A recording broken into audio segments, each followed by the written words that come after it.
Hey, what's up everybody, Flixx here and welcome back to another Minecraft video on my channel. And in today's one, we're going to be checking out the Origins add-on for Minecraft Bedrock. So, if you guys know the very popular Origins mod for Minecraft Java Edition, this is pretty much a recreation for you guys to play on Minecraft Bedrock Edition. And if you don't know what that Java mod is, basically, when any player loads into the game, they'll be greeted with a screen which will ask them to choose an origin, and each origin has its own different powers and abilities and disabilities, and that's pretty much it. So there's loads of different origins in this add-on, and I'm sure you guys will like it. So if you do, make sure you stay tuned till the end of the video, like, comment and subscribe. But without further ado, let's get into the video. Alright, so I'm going to go ahead and make a world here, and I'm just going to call it Origins add-on here. And by the way, the download link to this add-on will be in the description down below, of course, along with the creator, and the person that created this add-on is called Shadow Shark PvP. So his YouTube channel link will be down in the description down below. So definitely go subscribe to him, go check him out. He's an awesome add-on creator. But let's just go ahead and make this creative. Actually, you know what? We can make it survival, because we don't really need creative for this one. And let's just go ahead and do all the settings, just make sure this is all correct. Now I'm just checking, I don't think we need any of these turned on from memory, but let me just make sure that we do. Yeah, we don't. Okay, so you don't need to enable any of these creator features. You don't need cheats, but I'm just going to have them on for the purpose of this video. And we'll just make sure that we don't. Actually, we can leave all that on. And then of course we've got to go ahead and activate the resource and behavior pack, which is this one right here, Origins Plush by Shadow Shark PvP. So you can go check out his account on the add-on website, MCPEDL.com, and also go check out his YouTube channel, which will also be in the description. Let's go and check out this Origins add-on. Let's make sure that the behavior pack is activated. And without further ado, let's check out this add-on. Alright guys, so once you go ahead and join the world, you will be greeted with this screen which says click/open, and it's also got all of the different controls for all the different platforms. So for mobile, you just press the talk button, for console you press left trigger or L2, and for computers or PC you press right click. So I'm going to go ahead and right click, and it will then bring you to this screen, which is actually very similar to the Java Edition one. So first of all, we have the human, which is of course a regular human, ordinary Minecraft experience. We're not going to check that out today, of course. Next one, the only bad downside about this is you have to keep clicking and then clicking again. We have the human, then we have the Enderian, which says, born as sons and daughters of the Ender Dragon, Enderians are capable of teleporting, but are vulnerable to water. So like I said in the intro, each origin has its own advantage, but it also has its own disadvantage. So the advantage for this one is that whenever you want, you may throw an ender pearl, allowing you to teleport. But the disadvantage is that, like any normal enderman in Minecraft, you receive damage over time while in contact with water. Sorry, I didn't mean to say that. Damage over time while in contact with water. So next we have the Merlin. These natural inhabitants of the ocean are not used to being out of the water for too long. So there's a few different abilities for this one. First of all, you can breathe underwater, but not on land. So this probably isn't one of the best ones, because this is quite difficult to play Minecraft with. Wet eyes, your vision underwater is perfect, so of course you have night vision. Aqua affinity, you can break blocks underwater as others do on land, and of course your underwater speed is increased. So you basically live underwater like a fish for this one. So, next one is the Phantom, half human and half phantom offspring. These creatures can switch between a phantom and a normal form. So, first of all, these creatures can go into phantom mode, where you can walk through solid blocks without suffocating. Whilst they're in phantom mode, they are invisible to other players. You begin to burn in daylight, just like a phantom would. And you also, whilst you're in phantom mode, it causes you to become hungry. And finally, you have 3 less hearts, so you only have 7 hearts as the Phantom. So, for the next one, we have the Elytran. This is probably one of my favourites, I'm definitely going to check this one out. Often flying around in the winds, Elytrans are uncomfortable when they don't have enough space above their head. So, of course, it's quite self-explanatory.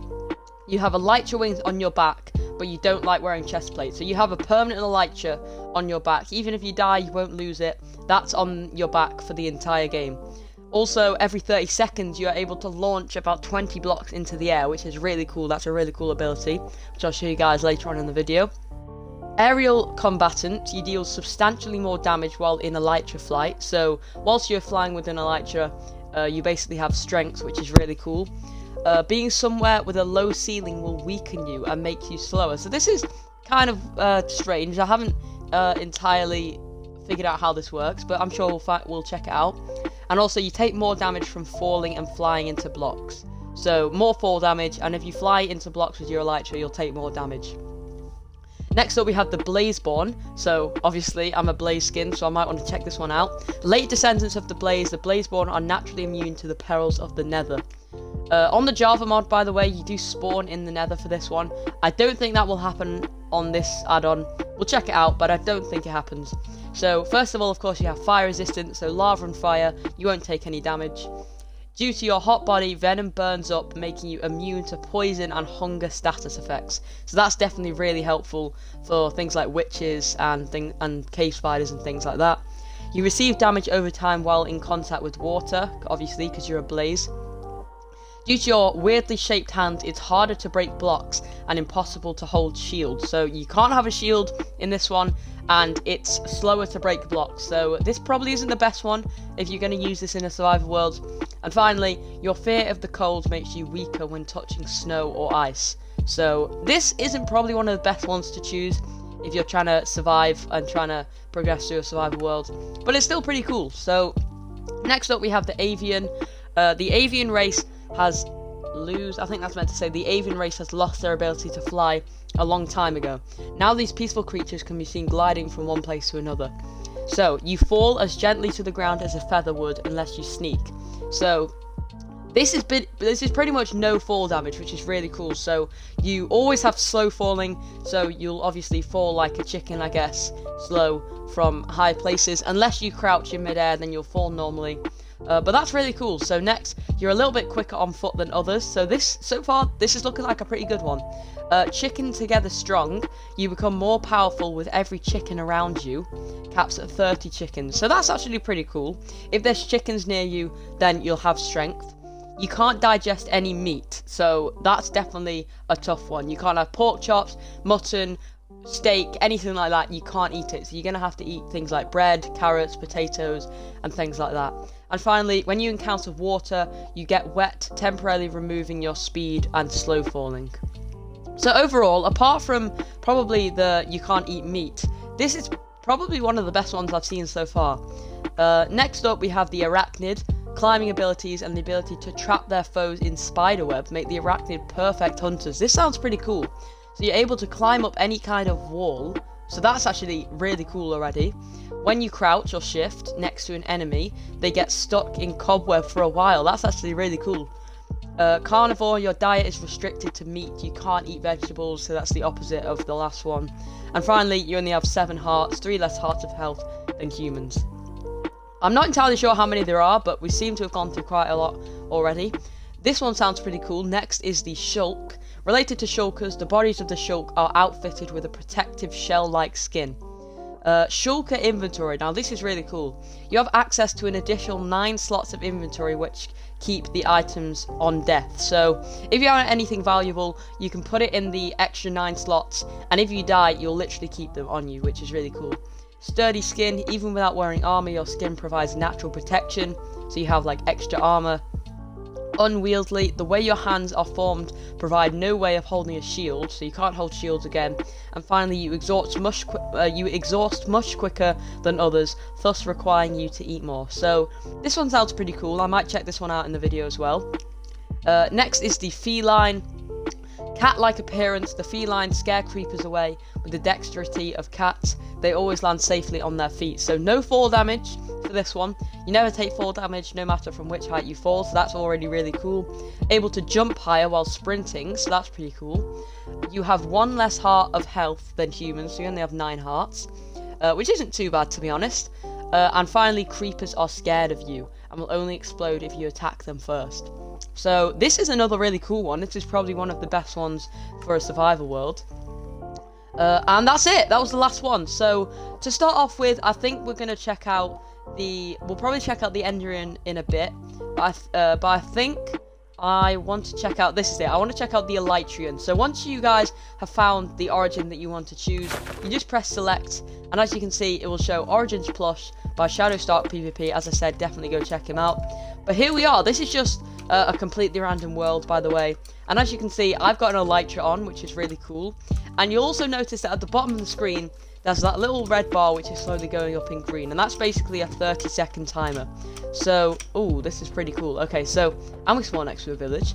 But basically, after that 30 seconds is up, so it's about to be up, you'll get this super leap, which I was telling you about, guys, about at the start. But the way you use this, I think, is you hold jump. Okay, never mind. You double tap jump. And as you can see, it launches you up in the air, and you can Elytra fly around, which is really cool. And you'll also notice that I have strength, because like I said it in the video, when you're in Elytra mode, you have strength. I'm just looking at the website now, guys, and it says obviously we have the super boost that you can jump up into the air, which I was showing you guys before. This is really cool. This is great for moving around in survival. You also do more damage while you're in Elytra mode. Being under a low ceiling will weaken you, and you can't wear chest plates, of course. So this is one that I was... Oh, okay. Oh, right, that's how it works. Okay, so if you're under a low ceiling, it will basically give you slowness, I think. Yeah, it just gives you slowness. So it doesn't give you, like, weakness or anything like that. But if you're under... I don't know how many blocks it will be. I would guess it'd probably be, like, 5, maybe. 4 or 5. Actually, I think I'm fine under this one in the middle. Yeah, okay, so this is... How many blocks is that? That's 1, 2, 3. That's 5 blocks. So if you're trying to build a house for this one... unless you want slowness, it has to be 5 blocks high, which is kind of annoying. But overall, I just died. But overall, this one is pretty. Oh, and under trees as well. That's kind of annoying. But overall, this was the Elytran, and I think it's pretty cool. So let's check out the next one. Alright guys, so we're back, and I think for the final one for this video, I'm going to check out the Avian. So this one makes it so you always have slow falling, and you can't take fall damage, of course, because of that. You're quicker on foot than others. With chickens around you, you become slightly more powerful. You can't eat meat, and when you encounter water, you get you temporarily remove your speed and slow falling. So we're going to choose this one, and let's check out what this is like. So as you can see, we already have swiftness and slow falling here. Actually, this is really cool. So you run around faster. The slow falling could be annoying at times, but that obviously means no fall damage. So let's just get to a higher point. Alright, we're gonna jump off this mountain, and look at that. We can literally just float down, no fall damage taken, and obviously usually I would definitely take fall damage from this. You can go a lot further as well. So this one's pretty cool. I'm just gonna actually let's give myself give wait, there we go. Yeah, let's just give ourselves some cooked food. It doesn't really matter what it is. And actually we need to get hungry actually. Alright, so I've got myself a bit hungry now, and if we try to eat it literally disappears. Okay, I actually didn't expect it to do that. I thought it just wouldn't allow me to eat it. Definitely don't waste your time on cooking meat if you're this origin, because literally, let's say you had a stack of meat, which is what I just had there, it will just completely remove it from your inventory. And the final thing I want to just check out, guys, is what happens when I summon a chicken. And yeah, that's what I thought would happen. So the more chickens that are around me right now, as you can see in the top right, I have strength here. And yeah, so it just comes back whenever you're near chickens, which is actually really cool. But yeah, I think that's just about going to wrap up the end of today's video, guys. I really hope you did enjoy it. If you did, make sure you leave a like down below on the video, comment and subscribe. That would be greatly appreciated, and it really helps me out and the channel so much. There's going to be some more really cool add-on videos for Minecraft Bedrock coming out very, very soon, so make sure you stay tuned for them. I'm sure you guys will really like them. Of course, check the description for the add-on download link. You should definitely download this, guys, because it's actually really, really cool. For you to just jump into a survival world, and each of your friends could choose a different origin. I might do that sometime in the future, and I think it would be a really cool idea. But yeah, that's going to be the end of today's video, guys. Also, check out the add-on creator, Shadowshark PvP. I think that was his name. If I did get that wrong, I don't think I got that wrong. It's Shadowshark PvP. I hope you guys enjoyed this video. Thank you so much for watching, and I'll see you in the next one.